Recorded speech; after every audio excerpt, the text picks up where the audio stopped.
Hello friends, good afternoon and welcome back to our YouTube channel. तो যারা যারা আজকে আমার চ্যানেল নতুন, চ্যানেলটাকে সাবস্ক্রাইব করে দিয়ে পাশে থাকা বেল আইকনকে প্রেস করে দেবে, যাতে আমি ভিডিও পোস্ট করলে সবার আগে নোটিফিকেশন তোমাদের কাছে পৌঁছে।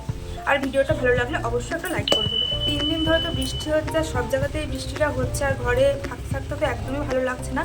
তবুও কিছু করার নেই, সবাই আমরা নিরুপায়, ঘরেই থাকতে হবে। তো তোমরা সবাই বৃষ্টিতে সাবধানে থেকো।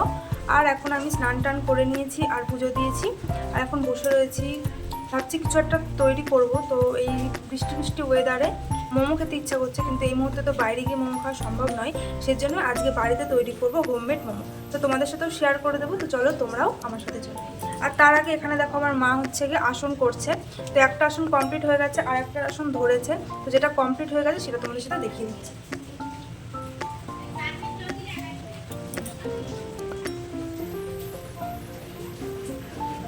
সুন্দর হয়েছে না? সাদার উপর সবুজ, লাল, হলুদ সব কালার কম্বিনেশনগুলো খুব ভালো লাগছে, অনেকটা বড়ও হয়েছে। আরও একটা করছে, ওখানে তৈরি হচ্ছে ওটা। এই আসনটা মা বাড়িতে বসে থেকে দেখে একা একা কী করবে, সেই কারণে আসনটা তৈরি করছিল। তো এই যে হয়ে গেছে আসন। তো দেখো এখানে মোমো বানানোর সমস্ত উপকরণ আমি নিয়ে নিয়েছি। সেইগুলোকে এখন ভালো মতন করে ছোটো ছোটো করে কেটে নিতে হবে। তো দেখো এখানে একটা বাঁধাকপি নিয়েছি, টমেটো নিয়েছি, কাঁচা লঙ্কা নিয়েছি, আর রসুন। আর এইগুলো যে চাটনিটা বানাবো তার জন্য টমেটো আর রসুন আর শুকনো লঙ্কাটাকে দিয়ে ভালো করে একটু ফুটিয়ে নিয়ে চাটনিটা করবো, তখন তো তোমাদের দেখাবোই। আর এই সবজিগুলো এখন নিয়ে নিয়েছি, খুব বেশি আমি সবজি দেবো না মোমোর ভেতরে। তো এগুলোকে চলো আমি ভালো মতন করে কেটে নিই। তো এখানে আমি 3টে টমেটো নিয়েছি, আর টমেটো 3টেতে একটু করে কাট লাগিয়ে নিয়েছি ওপরে, যাতে সিদ্ধ হয়ে যাওয়ার পরে খোসাটা খুব সহজেই ছেড়ে আসে। তো এখানে জল নিয়ে নিয়েছি একটা বাটিতে, আর এই টমেটোগুলো সব দিয়ে দেবো, আর সাথে এই রসুনগুলোও দেবো।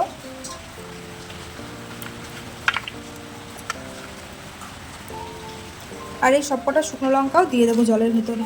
তারপরে এই জলটাকে ভালো করে ফুটিয়ে নেব, যতক্ষণ না টমেটোগুলো ভালো মতো সিদ্ধ হয়ে যায়।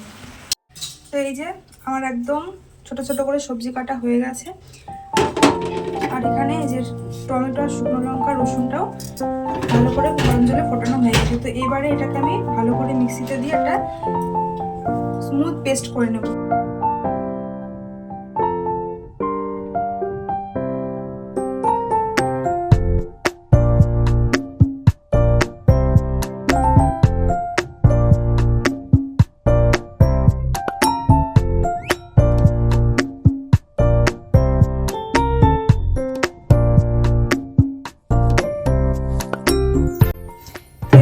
এবার এটাকে আমি ভালো করে একটা পেস্ট করে নেব।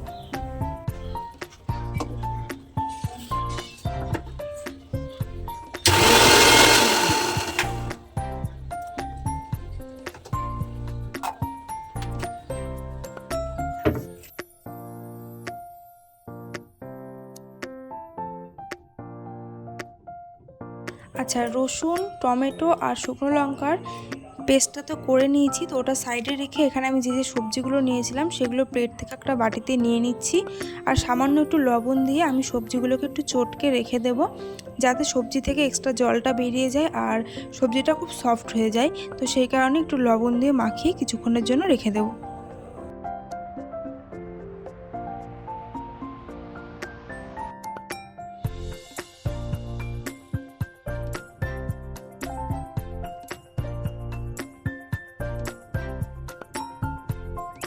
আচ্ছা, মোটামুটি আমার সব কিছু গোছানো তো হয়ে গেল।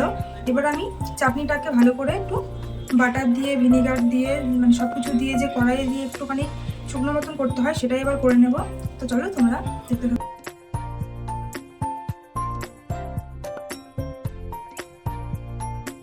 তো গ্যাসটা এখানে আমি ধরিয়ে নিলাম, আর তারপরে কড়াইটা একটু গরম হয়ে গেলে বাটার দিয়ে দেবো। খুব বেশি দিইনি, অল্প পরিমাণেই দিয়েছি। তো বাটারটা মেল্ট হয়ে গেলে তারপরে টমেটো যে পিউরিটা সেটা আমি এখানে দিয়ে দেবো, আর তারপরে নাড়াচাড়া করে একটু শুকনো করে নেব।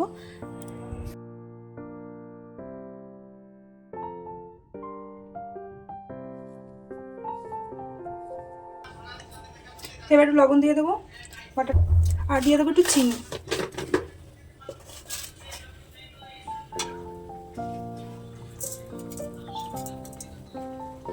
আর একটু ভিনেগার দিয়ে দেবো অল্প করে।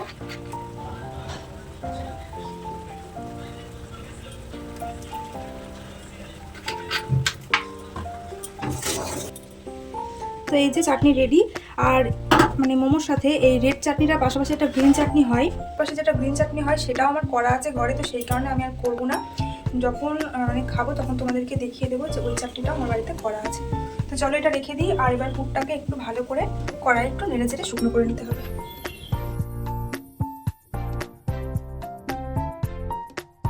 আচ্ছা, আমি এরপরে যে সবজিগুলোকে লবণ দিয়ে কিছুক্ষণের জন্য রেখে দিয়েছিলাম, তো সেগুলোকে ভালো করে চিপে চিপে নিয়ে আমি কড়াইয়ে দিয়ে দিচ্ছি।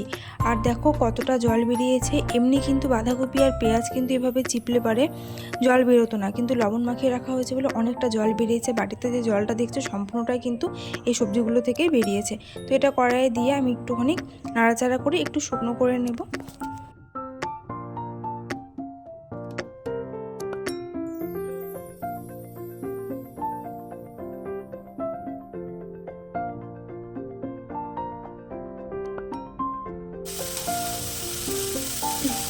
সয়া সস দিয়ে দেবো।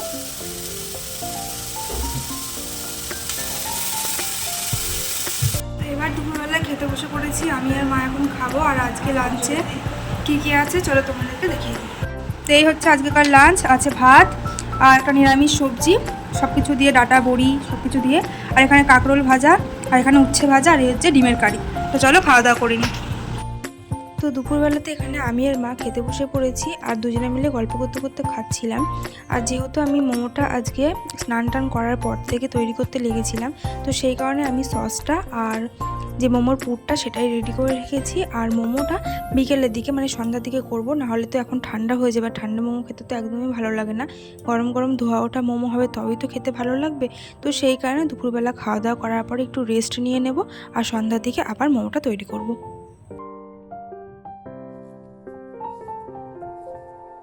যেমনটা বললাম, দুপুরবেলা খাওয়া দাওয়া করার পরে একটু রেস্ট নিয়ে নিয়েছিলাম, ঘুমিয়েই গেছিলাম। তো তারপরে ঘুম থেকে উঠে দেখি যে প্রায় সন্ধ্যা হয়ে গেছে, আর মা এখানে টিভিতে দিদি নাম্বার 1 দেখছিল। তো ঘুম থেকে উঠে চোখে মুখে জল দিয়ে বাবা এখানে 4টে পালস দিল। তো সেই পালসগুলোই এক একজন এক একটা করে খাচ্ছিলাম, আর মোমো তৈরি করার জন্য প্রস্তুতি নিচ্ছিলাম। তো এখানে আমি আটাটা মেখে নেব, মানে মোমোর জন্য যে ময়দাটা মাখতে হয় সেটাই আমি এখানে মেখে নেব। তো কাপে করে আমি এখানে মেজারমেন্ট করছিলাম। প্রথমে 1 কাপ আর একটু মানে 1.5 কাপ মতন দিয়েছিলাম, কিন্তু তারপরে মনে হলো যে এটা আমাদের সবার জন্য হবে না, তো তারপরে আরও 1/2 কাপ মতন নিয়েছিলাম, মানে টোটাল আমার 2 কাপ মতন হয়েছিল। আর এই ময়দাটা মাখতে মাখতেই না আমার বোন আর বোনের বড় চলে এসেছিলো। তো তারপরে তো সবাই মিলে মানে গল্প করতে করতে কাজটা করছিলাম, আরও ভালো লাগছিল। আর বোন আসার পরে ও আমাকে অনেকটা হেল্প করেছে। আর এই আটাটার মধ্যে আমি কিন্তু মানে লবণ আর জল দিয়ে ছাড়া অন্য কিছু দিয়ে মাখিনি, খালি এই লবণ আর জল দিয়ে মেখে ভালো করে একটা ডো করে নিয়েছিলাম। আর তারপরে এই ছোটো ছোটো লেচি করে বেলে নিয়েছিলাম মোমোর জন্য। আর এখানে আমরা বিভিন্ন রকম শেপ করেছিলাম, আমরা তো অত প্রফেশনদের মতন পারি না, যতটা পেরেছি টুকটাক করেছি, 2-1টা শেপ দেওয়ার চেষ্টা করেছি। আর বাটিতে করে গরম জল বসিয়ে দিয়ে মোমোকে স্টিম করতে দিয়েছি। তো বোন এসেছিলো ছোলা মাখা নিয়ে, তো ছোলা মাখা খেতে খেতে মোমোগুলোকে স্টিম করে নিচ্ছিলাম। আর তারপরে এখানে গল্প করছিলাম বসে বসে সবাই মিলে। তো দেখো মোমোটা স্টিম করা হয়েও গেছে, আর এটা আমি আমার বোন আর ওর হাজব্যান্ডকে দিয়ে দিয়েছিলাম, কারণ ওরা চলে যাবে বলছিল সেই কারণেই। তো মোমোগুলো কিন্তু ভীষণ সুন্দর হয়েছিল। আর গ্রিন চাটনির কথা বলেছিলাম, দেখো সেটাও কিন্তু আমার করা ছিল। তো তারপরে এখানে ওরা চলে যাচ্ছিল।